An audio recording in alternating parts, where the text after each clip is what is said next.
प्यारा दोस्तों, आज हम बाइबल की उस दर्दनाक मोड़ पर खड़े हैं जहां खुदा की मोहब्बत और इंसान की जिद आमने सामने थी। बाइबल बताती है कि जब जीसस यरूशलेम के करीब आए तो वो उसे देखकर रोए। वो इसलिए नहीं रोए क्योंकि उन्हें सूली यानी क्रॉस पर चढ़ना था, बल्कि वो इसलिए रोए क्योंकि इजराइल ने अपनी मुलाकात के वक्त यानी टाइम ऑफ विजिटेशन को नहीं पहचाना। इजराइल ने अपने मसीह जीसस को रिजेक्ट कर दिया और इस एक इनकार ने दुनिया की तारीख यानी हिस्ट्री को बदल कर रख दिया। आज हम समझेंगे कि इस रिजेक्शन की कीमत इजराइल ने कैसे चुकाई और डाबी के मुताबिक इसका प्रोफेटिक मतलब क्या है। पॉइंट 1, तेरा खून हम पर हो, द लीगल कर्स। पायलट के दरबार में एक भयानक फैसला हुआ। पायलट ने अपने हाथ धोए, लेकिन इजराइल की भीड़ ने चिल्लाकर कहा, इसका खून हम पर और हमारी औलाद पर हो। मैथ्यू 27:25। ये सिर्फ एक गुस्से में कही गई बात नहीं थी, ये एक लीगल कॉन्ट्रैक्ट था। इजराइल ने मसीह के बजाय एक डाकू यानी बैरबस को चुना। जॉन नेल्सन डाबी समझाते हैं कि इसी पल इजराइल की प्रोफेटिक क्लॉक रुक गई। खुदा ने इजराइल को अंधेपन यानी जुडिशियल ब्लाइंडनेस में डाल दिया। क्यों? ताकि उनकी ठोकर खाने से हम गैर कौमों यानी जेंटाइल्स को बचने का मौका मिले। उनका नो हमारे लिए यस बन गया, लेकिन इजराइल के लिए ये एक लंबी सजा की शुरुआत थी। पॉइंट 2, 2000 साल का बनवास और सजा। दोस्तों, इजराइल की सजा का सिलसिला तब शुरू हुआ जब उन्होंने अपने असली मसीह को पहचानने से इनकार कर दिया। AD 70 में रोमन जनरल टाइटस ने जेरूसलम को घेर लिया। ये सिर्फ एक जंग नहीं, एक तबाही थी। हिस्टोरियन जोसेफस लिखते हैं कि उस वक्त लगभग 11 लाख यानी 1.1 मिलियन यहूदी मारे गए। उनका मुकद्दस मंदिर सेकंड टेम्पल जलाकर राख कर दिया गया। ठीक वैसा ही जैसा जीसस ने पेशन गोई की थी कि एक पत्थर पर दूसरा पत्थर बाकी ना रहेगा। लेकिन कहानी यहाँ खत्म नहीं हुई। AD 135 में बार कोखबा बगावत के बाद एम्परर हेड्रियन ने इजराइल का वजूद ही मिटा दिया।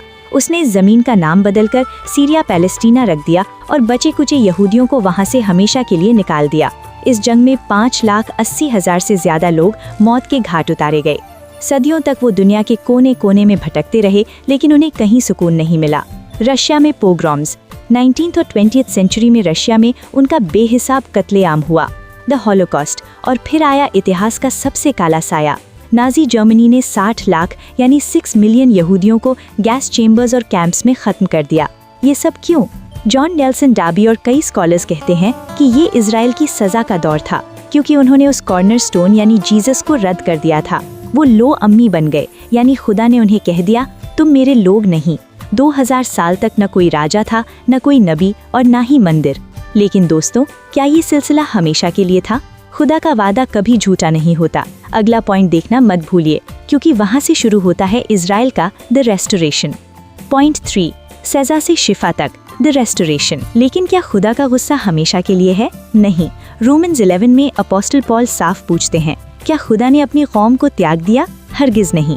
खुदा ने इजराइल को सजा दी ताकि वो टूटकर वापस आएं, और 14 मई 1948 को दुनिया ने वो करिश्मा देखा जो सदियों में नहीं हुआ, इजराइल का दोबारा एक देश बनना। ये इस बात का सबूत है कि उनकी सजा की मुनादी अब खत्म होने वाली है। लेकिन ध्यान दें, इजराइल अभी सिर्फ अपनी जमीन पर वापस आया है, अपने खुदा के पास नहीं। आज का इजराइल एक सेक्युलर देश है, वहाँ अभी तक वो रूहानी बदलाव नहीं आया है।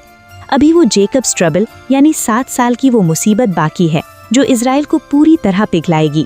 गॉग मैगोग बाइबल की पेशनगोई यानी इज़ीकियल 38 के मुताबिक नॉर्थ की बड़ी ताकतें यानी Russia, China, Iran, Turkey and many Muslim nation Israel पर हमला करेंगी, यानी आर्मेगेडन वॉर। ये वो आखिरी वॉर होगा जहां दुनिया भर की फौजें एंटी क्राइस्ट के साथ इजराइल को मिटाने आएंगी।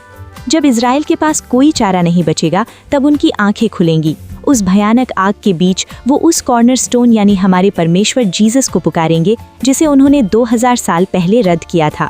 तब वो कहेंगे, मुबारक है वो जो खुदा के नाम से आता है। तब उनका इनलिस्टमेंट स्पिरिचुअल होगा, उनकी सजा हमेशा के लिए शिफा में बदल जाएगी और खुदा का वादा मुकम्मल होगा। पॉइंट 4, क्लाइमैक्स, दूसरा नुज़ूल और इजराइल पर हमला करने वालों की सजा। दोस्तों, हम इतिहास के आखिरी मोड़ पर खड़े हैं। पॉइंट 3, सजा से शिफा तक। पूरी दुनिया की ताकतें इकट्ठे हो चुकी हैं। आर्मेगेडन, ये कोई कहानी नहीं, ये प्रकाशित वाक्य 16:16 की पेशनगोई है। जब इजराइल के लिए सारी उम्मीदें खत्म हो जाएंगी और दुनिया सोचेगी कि अब उनका नाम मिटा दिया गया है, वो आ रहा है, मसीह का दूसरा आगमन। वो समझौता करने नहीं बल्कि न्याय करने आ रहा है। रोमन्स 11:26 कहता है, छुड़ाने वाला ज़ायोन से आएगा और उनका क्या जो इजराइल पर हमला कर रहे थे, उनका क्या जिन्होंने कॉर्नरस्टोन को रद्द किया। खुदा खुद उनके खिलाफ लड़ता है। इज़िकियल 38 पूरा होता है। आसमान से आग और गंधक गिरती है। सज़ा तुरंत और भयानक है। उस पल इजराइल अपनी गलती को पहचान लेगा। वो उन्हें देखेंगे जिन्होंने उन्हें बेंधा था। ज़करिया 12:10।